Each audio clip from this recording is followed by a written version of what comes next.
भोंदू मांत्रिक अशोक खरातचे नवनवीन कारनामे समजल्यानंतर तपास यंत्रणाही चक्रावून गेल्यात। ज्या भक्तांनी अशोक खरातवर डोळे झाकून विश्वास ठेवलाय त्याच भक्तांच्या डोळ्यामध्ये धूळ फेकण्याचं काम या भोंदूने केलंय। पतसंस्थेमध्ये बनावट खाती उघडण्यासाठी अशोक खरातनं भक्तांचे पॅन कार्ड वापरलेत। एकीकडे खरातच्या कारनाम्यांचा पर्दाफाश करण्याचं काम तपास यंत्रणांकडून सुरू आहे, तर दुसरीकडे काही नेत्यांना खरातच्या एन्काउंटरची भीती वाटते आणि या एन्काउंटरच्या शक्यतेवरून सत्ताधारी आणि विरोधकांमध्ये जोरदार राजकारण रंगलंय। अशोक खरातच्या कोणत्या बातम्यांनी आजचा दिवस गाजवला बघूया। मला तर वाटतं की खरातांचा कुठेतरी काहीतरी एन्काउंटर करतील। पुरावे न येता काहीतरी तोंडाच्या वाफा फेकण्याकरता अलग अलग गोष्टी काही लोक करतायत।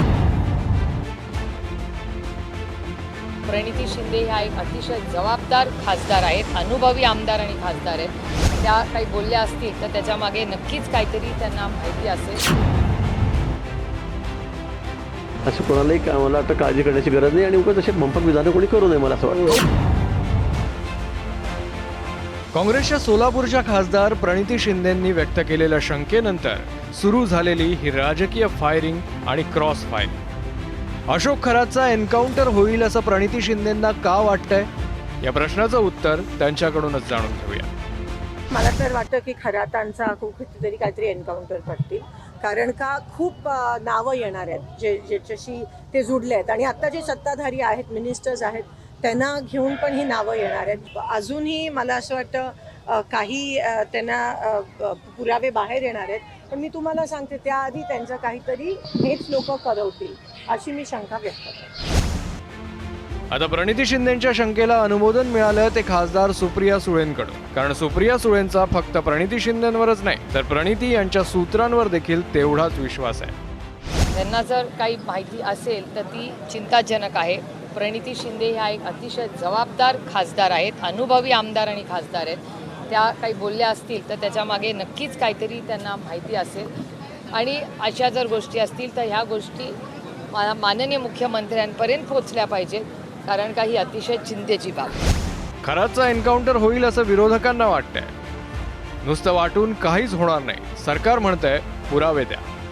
माननीय मुख्यमंत्र्यांनी सभागृहामध्ये विधिमंडळामध्ये संपूर्ण प्रकरणाची वस्तुस्थिती मांडली आणि सर्व राजकीय लोकप्रतिनिधी सर्वांना विनंती केली की तुमच्याकडे काही पुरावे असतील ते तुम्ही SITला द्या।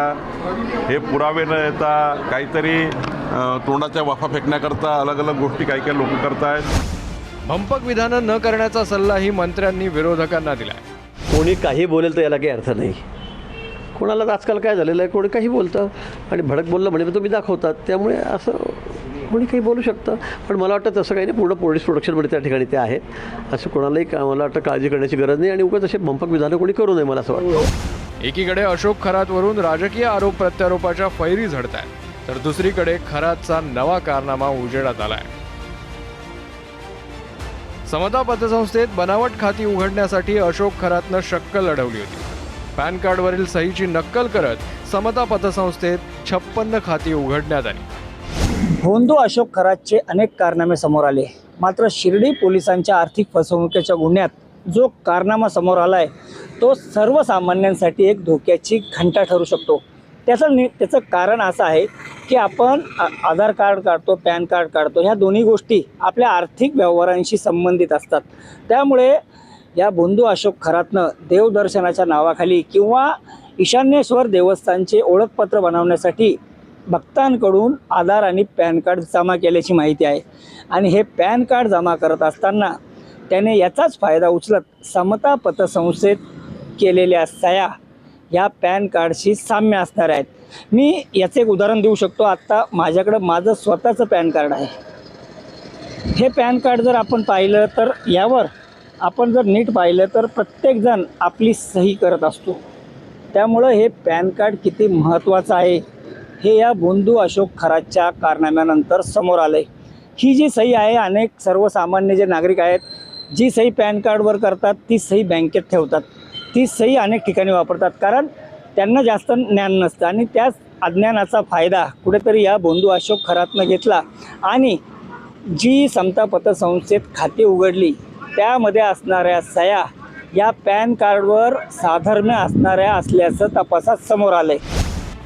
तिकडे अशोक खरातची पत्नी कल्पनाचा अजून काही ठावठिकाणा समजू शकलेला नाही. कल्पनाची आई पार्वतीबाई यांनी एबीपी माझाशी संवाद साधला. कल्पना खरात कुठे आहे हे त्यांनाही माहीत नाही असा त्यांचा दावा आहे. आता काय म्हणणे मला काही समजतच नाही. तर काय मी एकदम खेड्यावरती बाई आहे, माहिती नाही, कधी शाळा शिकेल नाही, काही नाही, काही नाही. हा. आता बोलवलं मग आले, इकडे ते नव्हते घरी, मग आले पोरं सोरं सांभाळायला, काय त्यांना करून घालायला. किती वाईट परिस्थिती सांग बरं. पण कल्पना खरात कुठे आहे सध्या? आता माहीतच नाही मला, कोण सांग तरी भाऊ. कुठे काय नेली, आज 15 दिवस झाले तशी जायले, तसा बेपत्ता आहे. मग ती कुठे त्याचा तपासच नाही. तुमचं फोनवर काही बोलणं झालं? नाही ना, माका फोन नाही. नाही, पण घरी कोणाला फोन येत असेल? नाही, फोनच नाही येत. तिचा फोन बंद आहे. दररोजचा सूर्य एकतर अशोक खरातच्या नव्या कारनाम्याच्या बातमीसह किंवा त्याच्यावरून होणाऱ्या राजकीय आरोप प्रत्यारोपाच्या ब्रेकिंग न्यूजसह उगवतो. अशोक खरातनं केलेले कारनामेच एवढे आहेत की पुढचे काही दिवस हा सिलसिला असाच सुरू राहील. शिर्डीहून नितीन ओझासह शुभम बोडके आणि मुकुल कुलकर्णी, एबीपी माझा, नाशिक. एबीपी माझा, उघडा डोळे बघा नीट.